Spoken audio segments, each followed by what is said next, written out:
Welcome back, everybody. I'm your designated Inquirer. My name's Axel, and welcome back to another market day. It is 7/28 of 2020. Today was kind of interesting. The market generally reached a top overnight. For the index QQQ, we saw a top at 262.27. Not too far away from the all-time highs, but still making a general lower high. If you go to the daily chart, you can start to see this kind of happen, where you saw his run up here, a dip, a run up that wasn't as high, a dip that was lower, a run up that could be prematurely stopped right here.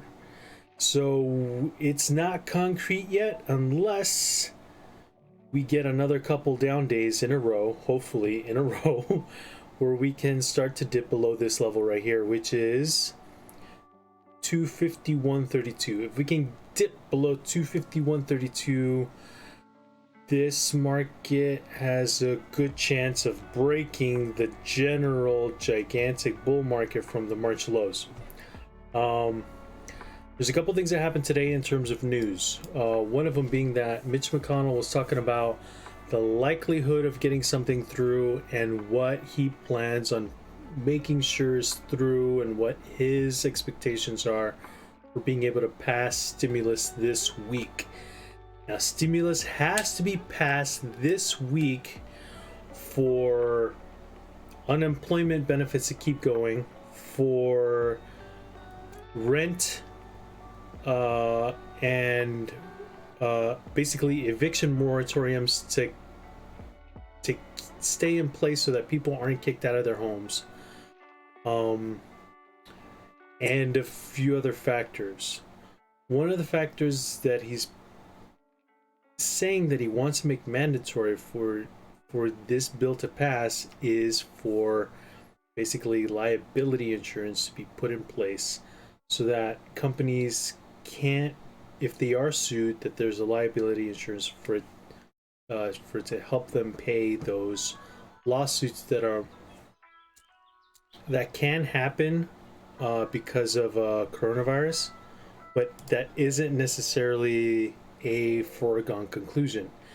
But what he's saying here, as to my understanding and as to how I see it, is that he's putting the general economy at risk, and he's still only reducing the amount of unemployment benefits that are being paid out. He's putting the economy at risk in order to serve a potential blowback from coronavirus lawsuits that could or could not manifest in the future. And if they do manifest, to what extent would they be a major laggard on the general economy versus actually getting this money out? I don't think those two things are equal, and putting this liability insurance in place in exchange as a prerequisite to being able to pass the general stimulus is the same kind of brinksmanship we've seen from other legislators in the past, including Boner and other people that more than likely have been Republicans. Sorry, not sorry. That's the way I see it. That's the way it's playing out right now. Another topic that I kind of wanted to run past, some thoughts that I've been getting, and that I've been bumbling around up there, is that what legislators have kind of stumbled upon in a weird way is a dry run, and of basically UBI, or Universal Basic Income, where to a certain segment of the population, this segment being people who have worked before that have accumulated unemployment insurance payments, these people all basically got an extra $600 a week for a period of time. and it's basically a economy-wide disbursement of a set of money, which isn't too far off and too different than what a universal basic income would entail. Now they've seen the direct benefits of being able to provide a bottom floor to demand, because that's really what it did. It actually created a base level for demand to exist, so that you could have these run-ups in what people were spending for their home offices now that they needed to make from scratch, that kids are going to have to do something about being able to go home from school, basically to be able to pay for and or make daycare exist now because kids aren't going to school, for people not to go crazy while they're staying at home, to pay for delivery fees because some people are more at risk than others and they feel more comfortable being able to pay these fees given that they're taking home a little bit more money from either this unemployment or being able to collect hazard pay from their employers. Now,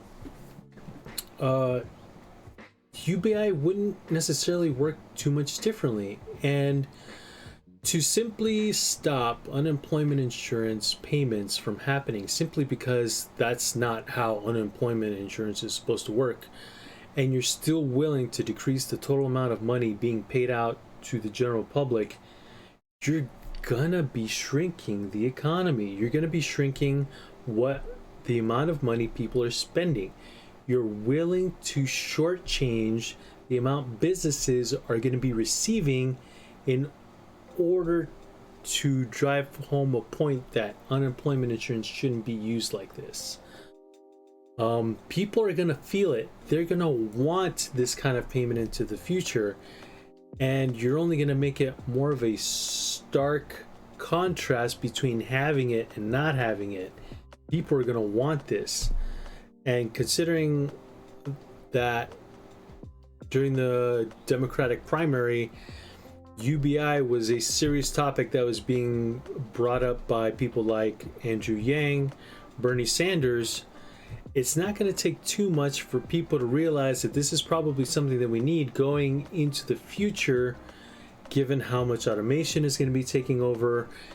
It's going to give people options to go back to school, to learn something new, to provide a new type of service, to, invest in themselves, to be able to move out of the city, to not make it so congested, for money to be put back into things also that we need. And if we're going to be collecting that from, how are we going to be collecting that?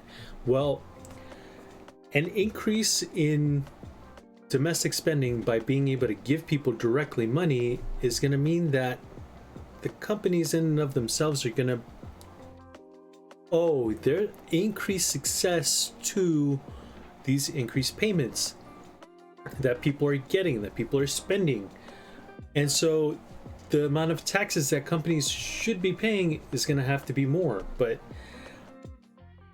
the money isn't just going to be turned around and all be given back to the consumer, because to a certain extent it's going to be managed, and is not all of the benefit is going to go right back just to the individual.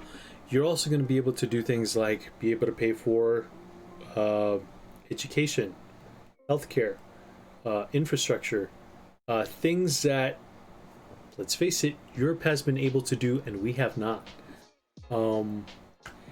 And I think it can start with being able to provide universal basic income. It's going to be able to increase the amount of economic activity we have as a country, and it's going to be an actual rising tide that can lift all boats, and not something like cutting taxes where we know most of the benefit is going to the top 0.01%. Because let's face it, 5 people for sure are the ones getting most of the benefit from all the money that is currently being spent, including Warren Buffett, Elon Musk, the guy from Amazon, the dudes from Google, Bill Gates isn't hurting. Like, and there's a lot of people suffering right now that don't need to be. If we take these actions as citizens, if we say to ourselves that us as citizens deserve this type of dividend payment based off of what we exercise as citizens daily and provide to each other in terms of comfort and community, all of, like, there's a lot of intangibles that we don't give value to that we should be giving value to. So yeah, those are my sentiments on the matter. That's what's happened today. And until tomorrow, I will catch you guys later. So take care, stay safe, and yeah, see ya. Bye.